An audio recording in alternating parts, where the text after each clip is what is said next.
Kia ora mai anō, welcome back. We are speaking with the Minister of Corrections, the Minister for Emergency Management and Recovery, and of course the Minister of Police, the Honourable Mark Mitchell. E te minita tēnā koe. Tēnā koe, thanks. Law and order is a big part of the government's approach in this political term. There's tough talk also on crime.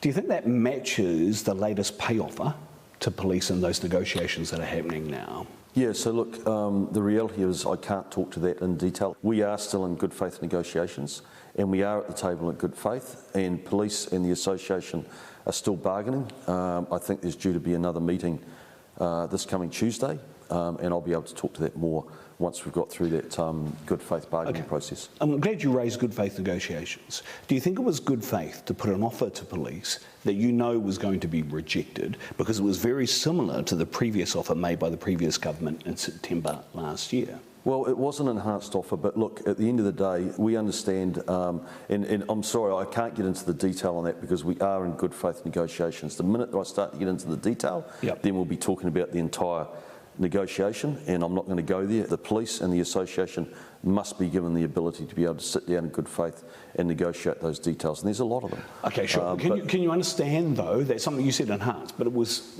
for all intents and purposes, according to those negotiating on behalf of police, was similar. Can you understand, therefore, the reason why they might be a little bit ticked off? Yeah, absolutely. So, you know, and fully, completely accept that. But we're still at the bargaining table, and we're still there in good faith, and we'll continue to work through that with the association. Okay, you raised gangs in the first part of this interview, so I just wanted to turn to that if I can. If we ban gang patches, how will we know who is in a gang and who isn't? Well, to me, that's not a problem. If the gangs disappear from public view, that's a good thing. That's part of the reason why we're banning gang patches. We don't want the public to see gang members out with their patches on, which are designed to do one thing, and that's intimidate. Doesn't that make it tougher, though, to fight gangs if you don't know who's in the gang? Not at all. The police still know who the gang members are. They're going to have more powers, much tougher powers to be able to deal with them. But how do they know, Minister? Well, they've got very good intelligence systems. They're gathering information all the time. They know who's committing the crime. They understand who's involved in the serious, organised criminal groups. But I want them to disappear from public view. I don't want the public to see gangs out in numbers. I don't want them to be exposed to gang members wearing patches, trying to intimidate them. So if the public don't see the gangs anymore, in my view, that's a very good thing. But one of the issues that arises from that is that you have people who automatically assume someone is a member of a gang family when they aren't. There was an instance at a protest recently where I think you talked to someone assuming that they were a gang whānau because they were part of that protest, and they weren't. They were just there supporting the protest. Isn't that an issue? They were there supporting, it was a gang hikoi. But they're not a whānau in a gang. That's the problem, they're either there as a member of the gang, or they're there supporting the gang. That's what the hikoi was about. So very clearly I said to them, if you are a member of the gang and you want some help to get out, then we'll help you get out. One of them said, you're assuming that I'm a member of the gang, and it was not that, it was the fact that they're there on a gang hikoi. So if they are a member of the gang and they want some help to get out, then we'll help them get out. Or supporting the right for freedom of expression, right? Part of the Bill of Rights, or supporting the right of people to protest. Absolutely, absolutely got a right to protest. And I went out and I actually, met with the protesters. But I was very clear and I said to them, if you're a member of the gang, this is not good for your families. It's terrible. It's deeply destructive. That's where a lot of the social harm is coming from. These youth offenders are coming from.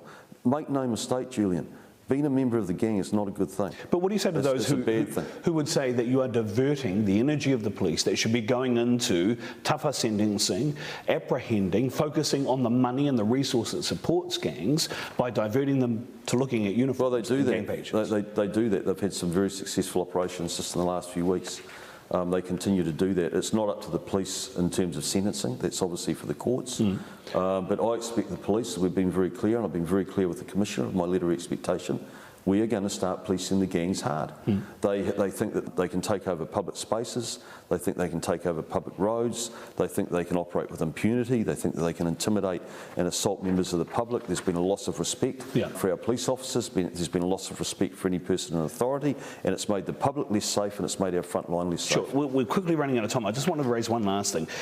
There are parts of the Crimes Act, Section 98A, for example, or even Section 66(2), that allow you to be able to do the work to attack the gangs directly already. Summary Offences Act 1981, Prohibition of Gang insignia, and Government Premises Act in 2013, where it said that could be applied, but not to calling order. I'll just keep going. Arms Act and others. So there are those who would say that you already have the legislative requirements to attack the gangs. So I'm glad you don't need this. Well, I'm glad you raised that. So that legislation was passed in 2013 that banned gang patches in schools, hospitals, and public buildings was brought forward by Todd McClay in Rotorua, where currently at the moment they've got real gang problems. Yeah. And he had gang problems back then.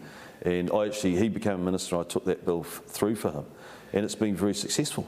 And so what we're doing is we're extending that from schools, hospitals and public places and public buildings into public spaces, and I think it's going to be very effective.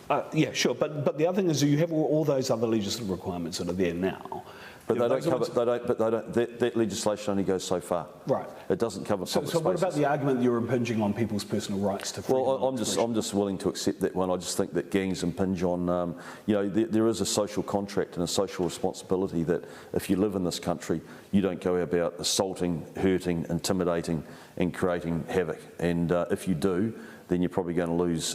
Even though you could be breaching international conventions on rights of individuals in public spaces. We have a Bill of Rights legislation. Yes, it is important we have that. And obviously the gang patch bill has attracted a report on that. But there is legislation that the last government passed in the last Parliament that passed legislation that had Bill of Rights reports against it as well. Minister, I want to thank you for your time. Really appreciate you being part of the program and for being with us today. Thanks for having me on. Appreciate it.